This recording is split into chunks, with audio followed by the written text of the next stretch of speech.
Subscribe करें और bell दबाएं ताकि कोई खबर रह न जाए।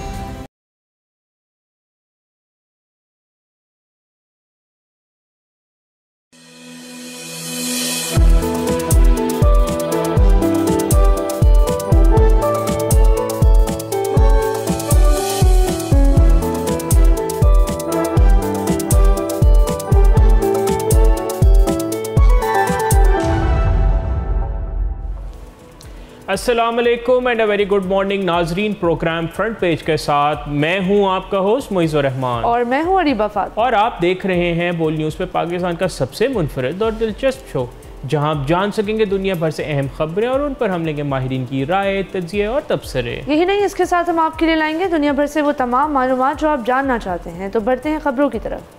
आज हम एक ऐसे मौजू पर बात करने लगे हैं जो शायद आपको कुछ अजीब लगे। क्या आपने सोचा है कि आप अपने किसी ऐसे प्यारे से जिसकी मौत हो चुकी है उससे दोबारा बात कर सकेंगे? जी हाँ, ये मुमकिन हो रहा है, लेकिन मस्नूई ज़हानत या आर्टिफिशियल इंटेलिजेंस की मदद से। टेक एंटरप्रेन्योर जस्टिन हैरिसन ने अपनी कंपनी यू ओनली वर्चुअल के ज़रिए एक ऐसा सिस्टम बनाया है जो मरहूम लोगों की डिजिटल मालूमात को इस्तेमाल करके उनकी शख्सियत को दोबारा ज़िंदा कर सकता है। ये वाकई में बहुत हैरान कुन बात है अरीबा। मैंने तो खैर ऐसा सोचा भी नहीं था कि इस किस्म के भी कोई फीचर्स आ जाएंगे। बिल्कुल, हम नाज़रीन को इस हवाले से मज़ीद आगाह करें कि ये एप्लीकेशन मरहूम लोगों के टेक्स्ट मैसेजेस, ईमेल्स और फ़ोन कॉल्स को स्कैन करके एक चैट बॉट बनाती है जो उस शख्स की आवाज़ और अंदाज में बात कर सकता है। जस्टिन हैरिसन ने ख़ुद अपनी वालदा की मौत के बाद इस टेक्नोलॉजी का इस्तेमाल करके एक वर्चुअल माँ बनाई। उनका कहना है कि वो चाहते हैं कि लोगों को गम महसूस ही ना हो, लेकिन क्या ये वाकई मुमकिन है और क्या सेहतमंद भी है? ये सवाल वाकई बहुत अहम है। एक तरफ तो ये टेक्नोलॉजी लोगों को अपने प्यारों से जुड़े रहने का मौका देती है, लेकिन दूसरी तरफ ये कई इखलाकी मसाइल भी पैदा कर सकती है। मिसाल के तौर पर, क्या ये ठीक है कि किसी मरहूम शख्स की निजी मालूमात उनकी इजाज़त के बगैर इस्तेमाल की जाए? जस्टिन हैरिसन कहते हैं कि मुर्दा लोगों की इजाज़त की ज़रूरत नहीं होती, लेकिन क्या ये बात सच में बिल्कुल सही है? To be very honest, from an ethical perspective I am not completely convinced. लेकिन चले हम नाज़रीन को बताते हैं इसका एक और पहलू भी कि नई डॉक्यूमेंट्री फिल्म इंटरनल यू में दिखाया गया है कि कभी कभी ये आर्टिफिशियल इंटेलिजेंस पर मबनी चैटबॉट मरहूम लोगों की तरफ से ऐसी बातें कह देता है जो ज़िंदा लोग सुनना नहीं चाहते। यानी जैसे कि एक औरत ने अपने मरहूम महबूब से पूछा कि क्या वो जन्नत में है, तो आर्टिफिशियल इंटेलिजेंस से जवाब दिया कि नहीं में है। अब ऐसी सूरत हाल में ये टेक्नोलॉजी लोगों को तसल्ली देने के बजाय मज़ीद परेशान कर सकती है। उनको क्लोजर कैसे मिलेगा अगर इस तरह की कोई चीज़ें सामने आ जाए? Definitely, and you know with artificial intelligence हमें अभी पता नहीं है कि उसकी हदूद कहाँ तक है। Exactly. तो हम इसको इस तरह यूज़ भी नहीं कर सकते। बट लेट्स सी कि आगे होता क्या है इसमें। ये वाकई एक पेचीदा मामला है। एक तरफ टेक्नोलॉजी लोगों को अपने प्यारों से जुड़े रहने का मौका देती है, लेकिन दूसरी ही तरफ ये गम से निपटने के कुदरती अमल के अंदर भी मुदाखलत करती है। क्या हम इस तरह वाकई अपने प्यारों की मौत को कबूल कर पाएंगे या फिर हमेशा एक मसनूई ताल्लुक़ से चिमटे रहेंगे? हमें इस बात पर गौर करना होगा, और इस बात पर भी गौर करना होगा कि हम मौत और गम, इन कॉन्सेप्ट्स को किस तरह समझते हैं और आर्टिफिशियल इंटेलिजेंस को कैसे समझा सकते हैं। बिल्कुल, आपने एक बहुत सही जानिब इशारा किया है। नाज़रीन, ये टेक्नोलॉजी हमारे मुआशरे को बहुत गहरे तौर पर मुतासिर कर सकती है। क्या हम ये चाहते हैं कि हमारे प्यारे हमेशा के लिए डिजिटल दुनिया में मौजूद रहें, या फिर उनकी यादों के साथ आगे बढ़ना सीखना चाहिए? ये ऐसे सवाल हैं जिन पर हमें संजीदगी से गौर करना होगा। और आप ये देखें, from a religious point of view, तमाम मज़ाहिब में ज़िंदगी और मौत का कॉन्सेप्ट है। हम इस्लाम की बात करते हैं तो अल्लाह ताला ने तो कुरान शरीफ में फरमाया है कि ज़िंदगी और मौत अल्लाह के हाथ में, कुल्लु नफ्सिन ज़ाइक़तुल मौत, कि हर ज़िंदा चीज़ को एक ना एक दिन जाना है। तो हम किस तरह जो कानून कुदरत है उससे हम किस तरह जो मद्दे मुकाबिल होकर कैसे नहीं जी वो चले गए लेकिन उनकी प्रेजेंस यहाँ पे होना ज़रूरी है। तो जो एक कॉन्सेप्ट है एवरी रिलीजन में कि किसी के जाने के बाद जो सब्र का कॉन्सेप्ट है वही इसी तरह से डिफीट हो जाता है। And this looks like a very huff and puff and a very artificial concept. तो मुझे honestly from an ethical point of view and from a practical point of view ये कोई बात समझ नहीं आ रही है। लेकिन वही सर, हमें ये बात भी देखनी होगी कि जैसे इस ऐप को बनाने वाले ने कहा, जस्टिन हैरिसन ने, कि उनकी वालदा की मौत के बाद वो बहुत ज़्यादा गम में थे, वो उनसे बात करना चाहते थे। अब अगर उन्हें पता है ऑटोमेटिकली, उन्हें तो पता है ना कि वालदा नहीं है अब, लेकिन अगर एक चैट बॉट उनकी वालदा की आवाज़ में उनसे बात करके उनको कुछ तसल्ली दे सकता है, कुछ समझा सकता है, उनकी वालदा की पुरानी यादें उनके जहन में ताज़ा कर सकता है, तो एक इंसानी तौर पर ये एक बहुत वैल्यूबल फीलिंग होती है। जाहिर सी बात है, अब ये टेक्नोलॉजी आपको बहुत कुछ दे तो सकती है, लेकिन इसके साथ ही कई तौर पर इखलाकी चैलेंजेस भी पेश कर सकती है। हमें इस बात का ख्याल रखना होगा कि हम टेक्नोलॉजी का इस्तेमाल किस हद तक करें और कहाँ रुक जाएं। आखिर में हमें ये फ़ैसला ख़ुद करना होगा कि हम अपने प्यारों को जाने देने के लिए तैयार हैं या नहीं, या फिर हम उनकी डिजिटल नकल के साथ ज़िंदगी गुजारना चाहते हैं। अब जैसे हम नाज़रीन को बताते चलें कि ये टेक्नोलॉजी चलें यूके US में अब आ रही है, लेकिन चाइना में अप्रैल 2023 से ये काफ़ी कॉमन था, ये ग्रीफ बॉट की मौजूदगी। अब चाइना जैसे माशरों में जहाँ मज़हबी आज़ादी राय नहीं है, जहाँ लोग अपने मज़हब और अपने अक़ीदे को प्रैक्टिस तक नहीं कर सकते, उनके लिए इस तरह के मौक़े बहुत अहम हो जाते हैं। वो एक ऐसा मोमेंट क्रिएट कर सकते हैं जो आज से पहले इम्पॉसिबल था। अब जैसा कि नाज़रीन आपको पता है, जब फ़ोटोग्राफ़ी का इजाद हुआ, जब कैमरा आया, इन तमाम इन्वेंशंस के सामने के इंसान सोच में पड़ गया कि क्या ये मज़हबी तौर पर सही बात है या नहीं है, क्या ये इंसान के लिए नेचुरल है या नहीं है। लेकिन जब भी टेक्नोलॉजी की एक बहुत बड़ी ऐसी दुनिया को चेंज कर देने वाली वेव आती है, तो इन सवालों का सामना करना पड़ता है। बिल्कुल, और अगर हम इन सवालों का सामना एक लाशऊरी की पोजीशन से करें, तो जाहिर सी बात है हमें उनके जवाब सही नहीं मिलेंगे। ये इसका एथिकली मेरे लिए इसका बड़ा आई थिंक इश्यूज़ हैं, क्योंकि अगर आप एक बात पर नज़र डालें, अब फ़र्ज़ के तौर पर एक बंदे की डेथ हो जाती है, अब इसमें एक फ़ीचर इसका है कि वो उस शख्स की जो है वो आवाज़ निकाल सकता है। सोचें कि एक शख्स की मौत हो गई और इस बॉट के ज़रिए उसकी आवाज़ निकाल के कोई ऐसा काम हो गया, समझें जैसे अगर उसके कोई बैंक में उसके कुछ पैसे थे वो निकाल लिए गए, तो फिर इसका कोई सेफ गार्ड मौजूद है या नहीं? क्योंकि बिल्कुल, और इनफैक्ट जो बड़ी पर्सनालिटीज़ होती हैं जिनमें दुनिया भर में लोग उनको जानते हैं, उनके लिए तो ये और भी बड़ा मसला है। क्योंकि हम नाज़रीन को बताते चलें कि ऑलरेडी ये ऐप और इस तरह की टेक्नोलॉजी जिस तरह एडवर्टाइज़ हो रही है, तो ऐसे लोग जो बहुत बड़े एक्टर्स थे या सिंगर्स थे और अब दुनिया में नहीं रहे, उनकी फुटेज और उनकी आवाज़ पे इस ऐप को ट्रेन करके इसको एडवर्टाइज़ किया जा रहा है। तो जाहिर सी बात है मोइज़, आपने सही तरफ निशानदेही की कि इसके बहुत सारे एस्पेक्ट्स हैं और उन सबको सोचना पड़ेगा।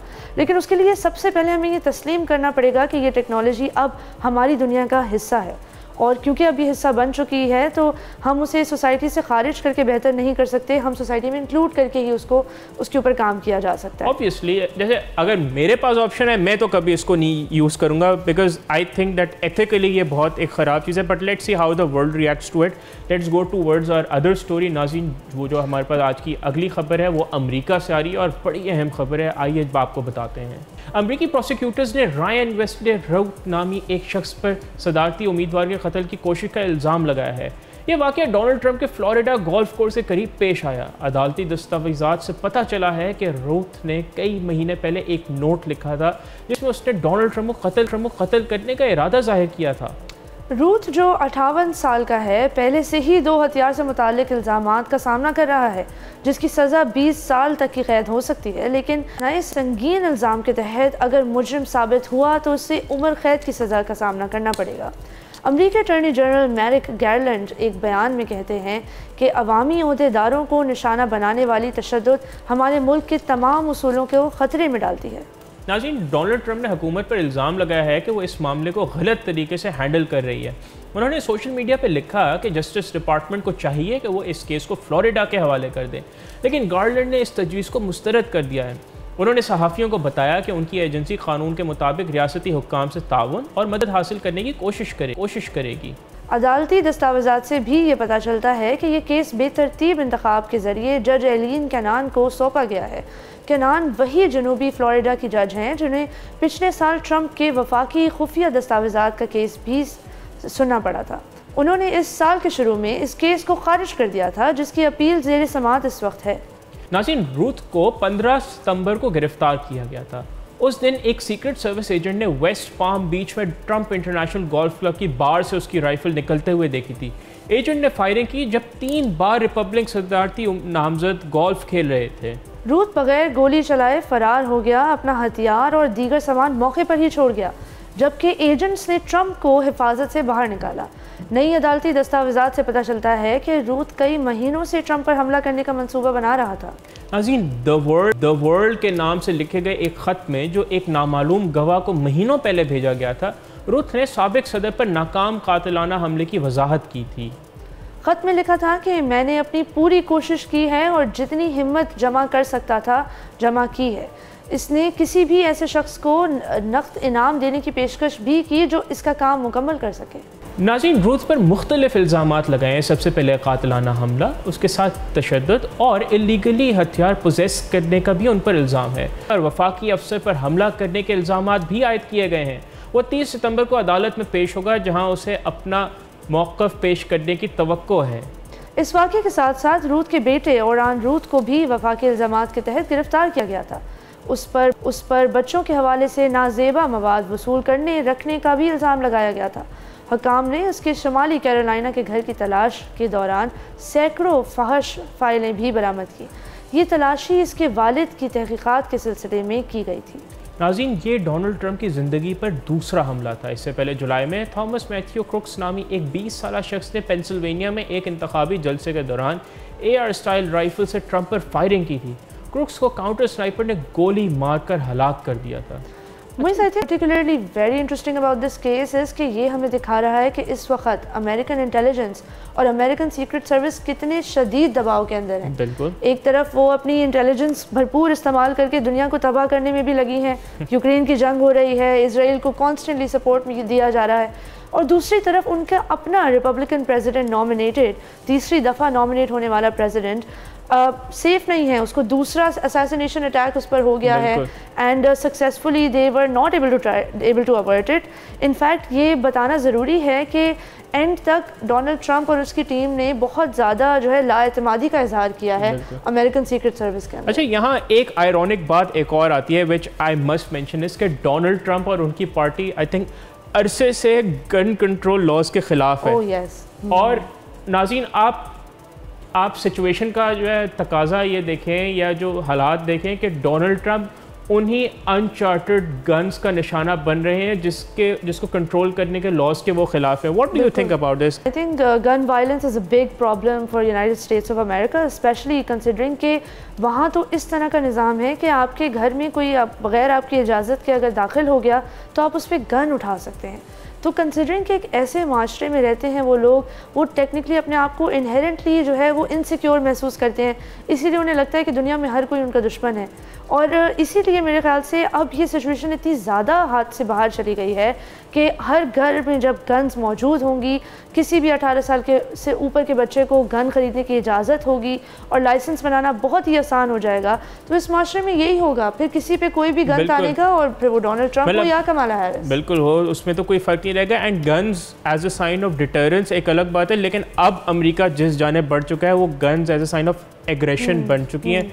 Let's see what happens as time progresses. But यहाँ वक्त हुआ जाता है एक ब्रेक का, कहीं नहीं जाइएगा, हमारे साथ ही रहिए, देखते रहिए बोल न्यूज़।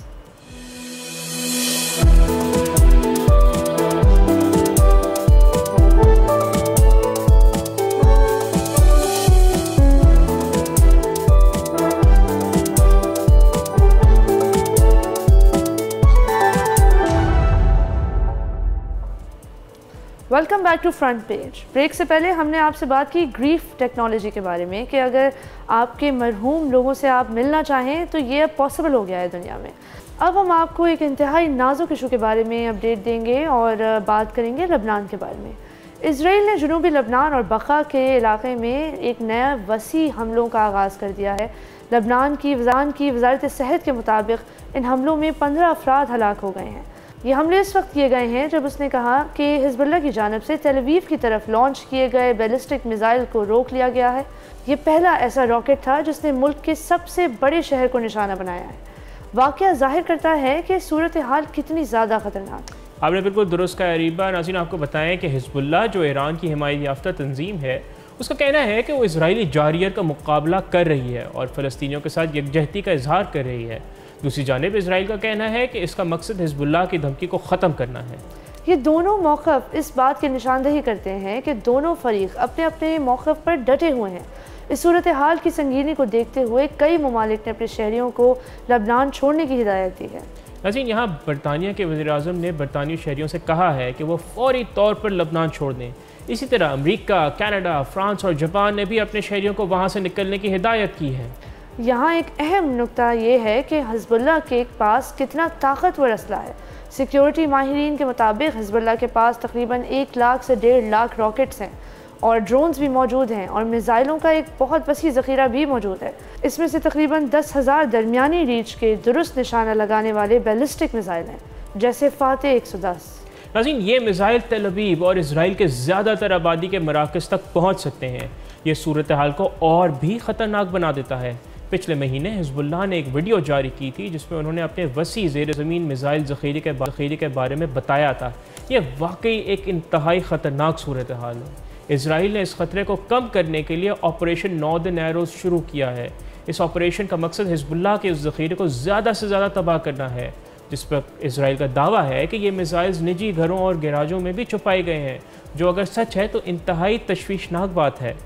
ये एक काफ़ी इंटरेस्टिंग बात है कि यही दावा इन्होंने करके गाज़ा स्ट्रिप पे और वेस्ट बैंक में भी अब जितनी ज़्यादा तबाही की है, अब इसी दावे की बुनियाद में इसराइल दोबारा हिज़्बुल्लाह की को एज एन एक्सक्यूज़ बना के लेबनान में घुसने की कोशिश कर रहा है। Doesn't this remind you of 2003 के इराक के केमिकल वेपन्स जो कि उसने कहा था टोनी ब्लेयर ने? This very much looks like a trend. यहाँ हमें याद रखना चाहिए कि हिज़्बुल्लाह का ज़ेर ज़मीन सुरंगों और गारों का नेटवर्क भी मौजूद है, जो जनूबी लेबनान की सख्त चट्टान पर बनाया गया है और ये एक बहुत वसी नेटवर्क है। इसका मतलब ये है कि तमाम हवाई हमलों के बावजूद उनके पास भी अब भी इजरायली शहरियों पर मिसाइलों की बड़ी तादाद लॉन्च करने की सलाहियत मौजूद हो सकती है। एक बहुत अहम पहलू है जिस पर हमें गौर करना चाहिए। पिछले चंद दिनों से लबनानी मीडिया में इस बात पर बहुत ज़्यादा बहस हो रही है कि क्या ईरान अपने फ़ायदे के लिए हिज़्बुल्लाह को छोड़ रहा है। ये एक दिलचस्प सवाल है क्योंकि इससे पूरे खत्ते की सूरत हाल मुतासर हो सकती है। ताहम हिज़्बुल्लाह के करीबी ज़राए और ईरान की हिमायत याफ्ता इराक़ी फ़ौजी ग्रुप्स के आला रुकन इस बात को मुस्तरद करते हैं। उनका कहना है कि ऐसा करना नामुमकिन है और ये हिज़्बुल्लाह और लबनान न सिर्फ ईरान के लिए बल्कि दीगर मज़ाहिमती ग्रुप्स के लिए भी सुर्ख लकीर है। यह बयान ज़ाहिर करता है कि ईरान और उसके इत्तेहादी अब भी हिज़्बुल्लाह की मुकम्मल हिमायत कर रहे हैं। और यहाँ एक और अहम खबर है जो इस सूरत हाल को मज़ीद पेचीदा बना देती है। कल इजरायली मीडिया ने रिपोर्ट किया कि 40,000 से ज़्यादा हूती रिबेल्स और इराकी शिया फ़ौजी लड़ाके जल्द ही लेबनान में दाखिल हो सकते हैं। ये एक बहुत बड़ी तादाद है और अगर ये सच साबित होता है तो सूरत हाल को मज़ीद ख़राब कर देगा। बिल्कुल, this is a very concerning point. नाज़रीन, इसके अलावा इराक की पॉपुलर मोबिलाइजेशन यूनिट्स ने एक ऐलान किया है कि वो इमदादी सामान और असलहा भेज रहे हैं। ये मोबिलाइजेशन यूनिट्स ईरान की हिमायत याफ्ता बहुत से मुसल्ह ग्रुप्स की अम्ब्रेला तंजीम है। ये सब इशारे हैं कि ईरान और उसके इत्तेहादी इस तनाज़े में मज़ीद शामिल हो रहे हैं। फ़िलहाल अमेरिका की तरफ से ये तवक्का की जा रही है कि ईरान हिज़्बुल्लाह की नुमाया हिमायत को अपने मुतहादी मुसल्ह ग्रुपों के लिए छोड़ देगा, बजाय इसके कि वो अपनी बराह रास्त शमूलियत का ऐलान करे। ये एक हिकमत अमली हो सकती है जिसका मकसद बराह रास्त तसादुम से बचना है, लेकिन हमें यह भी याद रखना चाहिए कि 30 जुलाई को बैरूत की जनूबी मज़ाफ़ात में वाक़े ज़ाहिया पर इसराइल की फ़िज़ाई कार्रवाई में हिज़्बुल्लाह की आला कमांडर फवाद शुक्र के साथ एक ईरानी मुशीर भी शहीद हुए हैं। ये वाक़या ज़ाहिर करता है कि ईरान पहले ही इस तनाज़े में किसी न किसी तरह तो शामिल हो चुका था। आपने बिल्कुल दुरुस्त है और ये वाक़या वाकई ज़ाहिर करता है कि ईरान पहले ही अपने खित्ते में सबसे अहम फ़ौजी इत्तेहादी को बराह रास्त हिमायत फराहम कर रहा है। लेकिन यहाँ एक अहम नुक्ता यहाँ मैं उठाना चाहूँगा कि मेरे ख्याल में मलेशिया ग्रुप मशरक़ी वस्ता को गैर मुस्तहकम करते हैं। उसकी वजह यह है कि ईरान को इंतहा पसंद मलेशियाज़ की वजह से तनाज़े को बढ़ाने पर मजबूर किया जा सकता है। ये मलेशिया ग्रुप अक्सर अपने मफादात के लिए काम करते हैं और उनकी कार्रवाइयाँ पूरे खित्ते को एक ख़तरनाक सिमत में धकेल सकती हैं। अगर ये ग्रुप किसी बड़े हमले का आगाज़ करते हैं तो ईरान शायद मजबूरन जवाब देता है, चाहे वो ऐसा ना करना चाहे। ये एक बहुत पेचीदा मामला है, लेकिन मेरा पॉइंट ऑफ व्यू आपसे कुछ मुख्तलिफ है। मेरा ख्याल है कि मिलिशिया ग्रुप्स भी तवाज़ुन बरकरार रखने में एक माकूल किरदार अदा करते हैं। ईरान जानबूझकर इन मिलिशियाज़ का इस्तेमाल करता है स्ट्रेटेजिक डेप्थ पैदा करने के लिए, बराह रास्त मुकाबले को आखिरी हरबे के तौर पर छोड़ते हुए। ये ईरान को एक तरह की लचक फराहम करता है। वो इन ग्रुपों के ज़रिए अपने मफादात को आगे बढ़ाने की सलाहियत भी रखते हैं, लेकिन अगर ज़रूरत पड़े तो फासला भी इख्तियार कर सकते हैं। ये हिकमत अमली ईरान को बराह रास्त तसादुम से बचने में मदद भी देती है, जबकि वो अपने असर और रसूख को बरकरार रखता है। इस तरह ये मिलिशिया ग्रुप्स एक तरह से ख़ित्ते में ताकत और तवाज़ुन को बरकरार रखने में भी मदद करते हैं। अभी last week I got a chance to meet a few people from Lebanon, और वो ये कह रहे थे कि ये एक पावर स्ट्रगल भी है एक जगह जहाँ एक नज़रिए की जंग है, जहाँ फ़लस्तीनी वाकई में इज़राइल से अपना जो हिस्सा है वो लेना चाहते हैं, लेकिन लबनान के लोग अब ये समझ रहे हैं कि वो इस कॉन्फ्लिक्ट में इस वजह से आ गए क्योंकि अब ये एक पावर स्ट्रगल, इज़राइल अपनी पावर को आगे बढ़ाना चाह रहा है और उनका कॉन्फ्लिक्ट हिजबुल्लाह से है। तो वो ये कहते हैं कि इसमें हमारा क्या कसूर है, और तो वो बेसिकली बुरे इल्ज़ाम जहाँ इज़राइल को ठहराते हैं वहाँ इन मिलिशियास को भी ठहराते हैं। What do you think about this? They're coming from some standpoint, 90,000 लोग अभी ये जो रिसेंटली ये सारे हमले हुए हैं, 90,000 लोग इसमें डिस्प्लेस हो चुके हैं। इनफैक्ट अक्टूबर 2023 से अब तक 1 लाख से ज़्यादा लोग लबनान में बेघर हो चुके थे। तो कंसिडरिंग द फैक्ट कि इज़राइल ने 7 अक्टूबर को जिस तरह से एक बहाना बना के अपना मिडिल ईस्ट के ऊपर एक नया कॉलोनाइजेशन का तरीका शुरू कर दिया है, तो उसको देखते हुए ऑफ कोर्स लेबनीज सिटीजन्स को ये कंसर्न होना भी चाहिए कि क्यों हमें ये सबसे जो है वो झेलना पड़ रहा है। और इनफैक्ट ये भी तो एक फ़ैक्ट है ना कि जहाँ फ़लस्तीन का एक घर तबाह हो गया, ना हॉस्पिटल बचे, ना स्कूल, ना कुछ और, वहाँ अब ये जंग जब तक आगे नहीं बढ़ेगी तो शायद जो मुस्लिम दुनिया है, मशरिक़ वस्ता में बाकी लोग हैं, बाकी कंट्रीज़ हैं, वो अपने आप को उस तरीके से रिस्पॉन्सिबल समझे ही ना। इनफैक्ट हम ये भी नाज़रीन को बताते चलें कि इस वक्त इन हमलों की वजह से लेबनान का जो भी हेल्थ केयर सिस्टम है वो बहुत ज़्यादा क्रिटिकली डैमेज हो गया है, और इसी वजह से हमें लगता है कि इज़राइल सेम ही टैक्टिक्स यहाँ भी फॉलो कर रहा है जो उन्होंने गाज़ा और वेस्ट बैंक में की। Unfortunately Lebanon is already suffering from a very bad economic crisis, तो वो उसी से ही नहीं निकल पा रहे कि अब उनके लिए एक नया I think it's such an enormous crisis. And you know what's ridiculous? What's ridiculous is कि व्हाइट हाउस ने जब इस वाक़े को देखा तो उनका रिएक्शन ये नहीं था कि ओ इज़राइल टेररिज्म कर रहा है, सिटीजन्स पे हमले कर रहा है, हज़ारों लोगों की जानें चली गई हैं, कई लोग ज़ख्मी हैं। नहीं, उनका पॉइंट ऑफ व्यू ये था, उनका स्टेटमेंट ये थी कि तेल अवीव पे जो हमला हुआ हिजबुल्लाह की तरफ से, जो रॉकेट रोक लिया गया जिससे किसी की जान नहीं गई, उन्होंने कहा है हम उसको बड़े कंसर्न के साथ देखते हैं। लेकिन फिर अरीबा ये बात भी तो याद रखना ज़रूरी है, आपने वाइट हाउस का जिक्र किया है, तो वाइट हाउस का इस पूरे कॉन्फ्लिक्ट में एक इंतहाई शर्मनाक किरदार रहा है, and it is amounting to a criminal role, and to be very honest to a very large extent they're as equal as Israel when it comes to the criminal that has been on display. अब United Nations का UNGA का इजलास है और काफ़ी ज़्यादा फ़लस्तीन के मामले पे तकारीर भी आई हैं। कल वज़ीर-ए-आज़म शहबाज शरीफ ने भी तकरीर करनी है, तो अब देखते हैं उनका क्या कहना है, और हम सब का जो ब्रॉडर इंटरेस्ट है एज अ नेशन कि ये कॉन्फ्लिक्ट आखिर में जाके रुकेगा कहाँ। We want it to end soon and peacefully. And hopefully we can play some role. I honestly hope, क्योंकि इंसानियत का मामला है सबसे बड़ा। नाज़रीन, इसके साथ ही आज के प्रोग्राम का वक्त हुआ जाता है ख़त्म। अब इंशाल्लाह आपसे मुलाकात होगी अगले हफ्ते पीर वाले दिन। अपना बहुत ख्याल रखिएगा, और बोल न्यूज़ के सोशल मीडिया हैंडल्स पर अपना फीडबैक ज़रूर रिकॉर्ड करिएगा। खुदा हाफ़िज़।